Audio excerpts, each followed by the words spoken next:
अस्सलाम वालेकुम, welcome back to my channel और continuing with my last vlog regarding women's home based business ideas. तो हम जो बात कर रहे थे बेसिकली, जो मैंने कुछ आपको आइडियाज़ दिए थे, आप घर बैठ के ऑनलाइन किस तरह से कमा सकती हैं, किन चीज़ों में आप कमा सकती हैं। तो कुछ चीज़ों के मैंने आइडियाज़ दिए थे, जिसमें कुकिंग का था और उसमें ब्यूटिशन था, मेहंदी था, फ्रीलांसिंग कोर्सेज थे, ठीक है, उसमें और बहुत सारी चीज़ें थी। तो बेसिकली आज जो इसका सेकंड पार्ट रिकॉर्ड करने का मकसद ये है कि थोड़ा सा इन डिटेल में आप लोगों को थोड़ी बहुत एक गाइडलाइन यहाँ पर शेयर कर दूँ, जिनको बिल्कुल कोई आइडिया नहीं हो पाता कि वो घर बैठ के किस तरह काम करें। क्योंकि नॉर्मली ये होता है कि जब वो काम करना स्टार्ट करती हैं, या तो बच्चों की मसरूफियत की वजह से, उनका स्कूल कॉलेज के रूटीन की वजह से वो रह जाती हैं, या फिर उनको कोई प्रॉपर गाइड करने वाला नहीं होता। तो मेरा जो मकसद है वो इन्हीं दोनों चीज़ों को, कोशिश मेरी ये है। बाकी जाहिर सी बात है, आप लोग तमाम लोग अपने अपने घर के मामलात को बेहतर समझते हैं, तो एक आपको प्रॉपर थोड़ा सा एक आइडिया मिल जाएगा कि आप लोग अपने घर के माहौल को, अपने घर के हालात को देखते हुए आप लोग किस तरह से कौन सा वाला जो तरीक़ाकार है उसको अडॉप्ट कर सकती हैं और उसको अपने हिसाब से मैनिपुलेट भी कर सकती हैं। ज़रूरी नहीं है कि जो मैं बता रही हूँ वही जो है वो आपके लिए सही हो। तो बेसिकली एक बहुत अच्छा जो बिज़नेस आइडिया था जो मैं आप लोगों से शेयर करना चाहती हूँ, ये कि अगर आप कपड़े बहुत अच्छे सी सकती हैं, स्टिचिंग आपको बहुत अच्छी आती है, तो ये भी एक काम बहुत अच्छा आपके लिए हो सकता है। अब ऑनलाइन किस तरह हो, ये एक अच्छा सवाल है।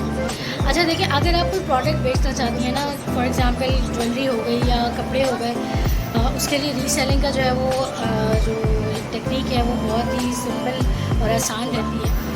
तो उसमें ये कि आप प्रोडक्ट किसी से परचेज़ करें और फिर उसके बाद उसमें अपना प्रॉफिट रखें, आप उसको आगे सेल करें।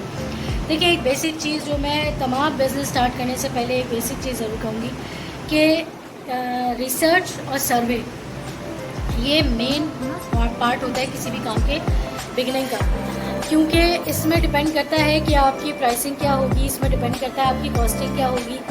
आप ज़्यादा मुनाफा ना ले रहे हो, आपके प्राइसेस ज़्यादा होंगे, तो कस्टमर किसी और के पास से जाके वही चीज़, क्योंकि आजकल तो इतना कॉमन हो गया है ऑनलाइन वर्किंग के, हर दूसरा बंदा जो है वो सेम प्रोडक्ट भी उस पर काम कर रहा होता है, उसको बेच रहा होता है। तो बेसिकली आपका सर्वे और research is very very important. अगर आप सर्वे रिसर्च कर लें, अब किसकी रिसर्च की जाए, तो आप जो काम करना चाह रही हैं, फॉर एग्ज़ाम्पल अगर आप कुकिंग का करना चाह रही हैं, आप केटरिंग का काम करना चाह रही हैं, तो उसके लिए आप जो चीज़ आप करना चाह रही हैं उससे मिलते जुलते सेम पेजेस को आप सर्च करें। ऑब्वियसली फेसबुक के ऊपर, आप यूट्यूब के ऊपर, इंस्टाग्राम के ऊपर आप वहाँ पे सर्च करें कि वो किस तरह से बेच रहे हैं, उनकी जो स्ट्रैटेजी है वो क्या है, उनकी पैकेजिंग क्या है, वो कितनी क्वांटिटी में दे रहे हैं, वो क्या प्राइसिंग कर रहे हैं। कम से कम 8 से 10 आप पेजेस को सर्च करें, उसको लिखें, नोट डाउन करें।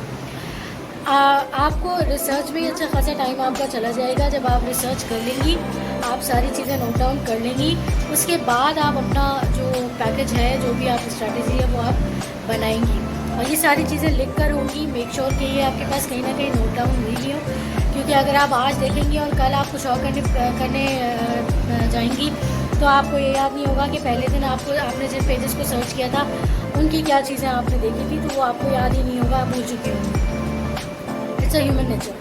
तो रिसर्च के बाद जब आप कर लेंगी और अपनी स्ट्रैटेजी उसमें बनाएंगी, अब कहाँ कहाँ डिफरेंसेस आ सकते हैं, क्वालिटी में आ सकते हैं, प्रोडक्ट की क्वांटिटी में आ सकते हैं। ये मैं अभी कुकिंग की बात कर रही हूँ इन जनरल, ठीक है, और बाकी बिजनेस में भी ये चीज़ें मैच करेंगी, लेकिन कुछ चीज़ें डिफरेंट हो जाती हैं।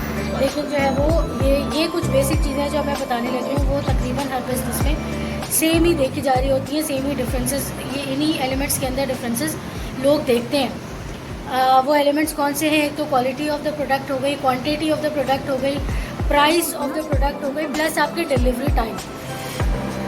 ये कुछ चीज़ें ऐसी हैं जो कि हर कस्टमर देखता है। अगर आप अपने ऊपर भी रख के देखेंगी एज अ कस्टमर, तो आपको ये चीज़ें आप ज़रूर नोट करेंगी किसी को भी कोई चीज़ ऑर्डर करने के लिए। फिर उसके बाद एक बहुत इंपॉर्टेंट चीज़ ये है कि आप जितने भी सेम अपने जो कि आपके कंपेटिटर्स होंगे, उनको आप जब रिसर्च कर रही होंगी तो उनका रिव्यू पेज आपने ज़रूर देखना है। कि किसके क्या रिव्यूज़ है, किसकी स्ट्रैटेजी, क्योंकि रिव्यूज़ ही वो चीज़ होगी, वाहिद चीज़ होती है जिससे आपको अंदाज़ा होता है कि ये जो पेज है या ये जो जिस तरह से काम कर रहे हैं लोग वो सक्सेसफुल जा रहे हैं, या जिनके रिव्यूज़ अच्छे नहीं होते या वो मीडियोकर होते हैं, तो इसका मतलब है कि सो है, ठीक है। तो उससे मिलती जुलती आपने जो सबसे बेस्ट वाला आप रिव्यूज़ का जो आप पेज देखेंगी, तो उससे मिलती जुलती आपने अपनी स्ट्रैटेजी बनानी है। ये ओवरऑल मैं बात कर रही हूँ।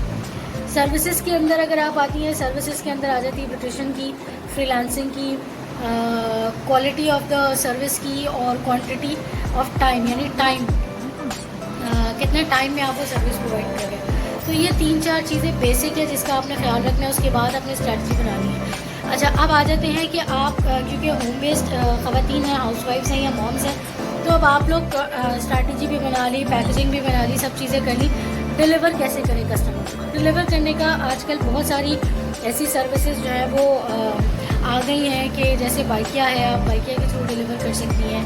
आप सबसे बेसिक जो चीज़ है, जब मैंने काम किया था तो मैंने तो अपने भाई के साथ किया था, और मैं जो है वो कस्टमर्स लाती थी, और हमने अपने घर में ही टीम बनाई थी, और मेरे वालिद जो है वो लॉजिस्टिक्स देखते थे, और मैं जो वो कस्टमर सर्विस देखती थी और प्राइसिंग और दूसरी चीज़ें देखती थी, और मेरा भाई जो था वो डिलीवरी देखता था, डिलीवरी सर्विस करता था। तो आप इस तरह से भी घर में अगर कोई आपके जो आपको हेल्प आउट कर सकता है, आप 2-3 दिन की आप डिलीवरी टाइमिंग्स रखें, आप कोशिश करें उस 2-3 दिन में 3 से 4 अगर आपके ऑर्डर बुक हो जाते हैं तो आपका एक दिन राइडर आप बुक करें, और उसके बाद उसको तमाम जगहों पे ऑर्डर डिलीवर करें, और जो डिलीवरी चार्जेस हो ऑब्वियसली वो आप अपने राइडर को पे कर देंगे, ठीक है। इस तरह से आप डिलीवर कर सकती हैं, और बहुत सारे आपके सराउंडिंग में ऐसे बहुत सारे तरीक़ेकार हो सकते हैं जिससे आप जो कस्टमर है उसकी, फिर उसके बाद डिलीवरी कराने के बाद जब कस्टमर देख ले प्रोडक्ट को आपके, या अगर कोई केटरिंग का बिज़नेस है तो वो उसको यूटिलाइज़ कर ले, या अगर आप स्टिचिंग का कोई भी बिज़नेस कर रही हैं तो आप 1 दिन के गैप के बाद या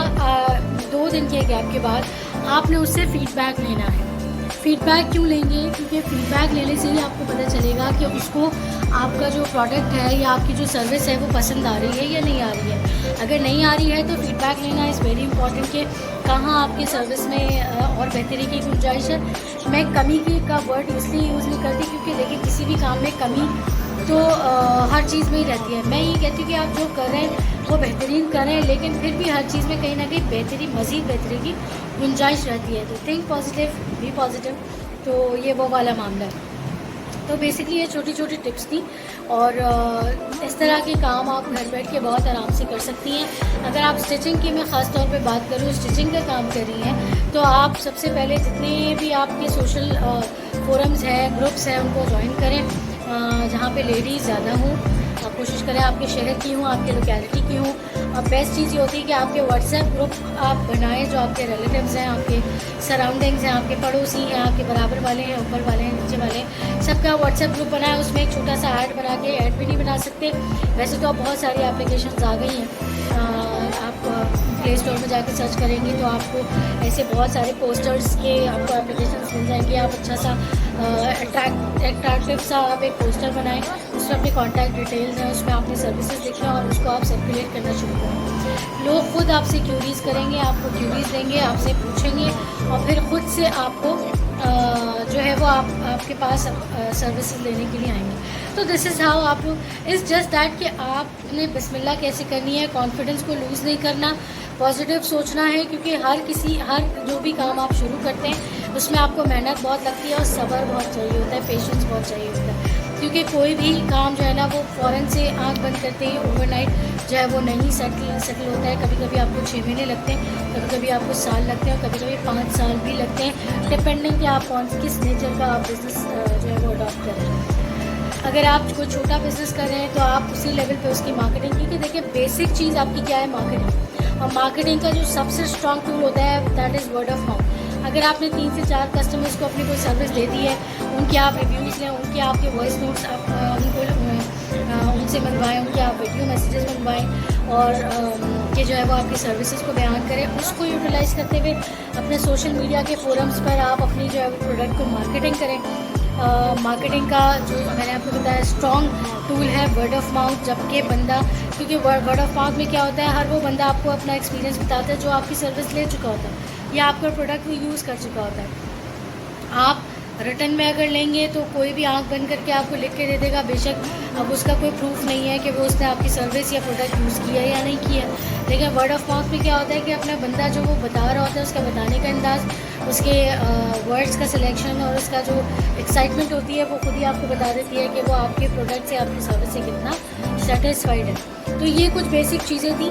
मज़ीद इसके अलावा अगर आप लोग चाहते हैं कि कुछ डिस्कस करें या किसी और टॉपिक पे मैं बात करूं तो please do right in the comment section, ताकि मेरी नॉलेज में आए कि आप लोग और क्या मज़ीद मुझसे बात करना चाहते हैं या फीडबैक देना चाहते हैं। तो this was all about today's video, the second part of women's business idea, online business ideas for women and हाउसवाइफ्स। उम्मीद है कि आप आज की भी वीडियो आपको पसंद आई होगी, और मज़ीद वीडियोस के लिए मेरा चैनल अगर सब्सक्राइब नहीं किया तो प्लीज़ सब्सक्राइब कीजिए, लाइक कीजिए, शेयर कीजिए, कमेंट में ज़रूर बताइए, फीडबैक ज़रूर दीजिए, क्योंकि मैं सिर्फ वीडियोस डाले जा रही हूँ, मुझे फीडबैक जो है ना वो ना होने के बराबर है। तो प्लीज़ आप लोग फीडबैक दीजिए, क्योंकि मैं मेहनत कर रही हूँ और मैं अपना 100% देने की कोशिश कर रही हूँ, लेकिन स्टिल मैं भी अपने लिए ये बात कहती हूँ कि मैं जो कर रही हूँ उसमें भी यकीनन बहुत सारे फ्लॉज हैं। आई एम नॉट अ मैं परफेक्शनिस्ट नहीं हूँ, और मैं कोई यूट्यूबर नहीं हूँ, मैं कोई व्लॉगर नहीं हूँ, लेकिन मैं मेहनत करूँ। इंशाल्लाह अगले वीडियो के लिए जुड़े रहिए मेरे चैनल के साथ। इंशाल्लाह आपसे अगली वीडियो में किसी और टॉपिक पे मुलाकात होगी। Till then bye bye.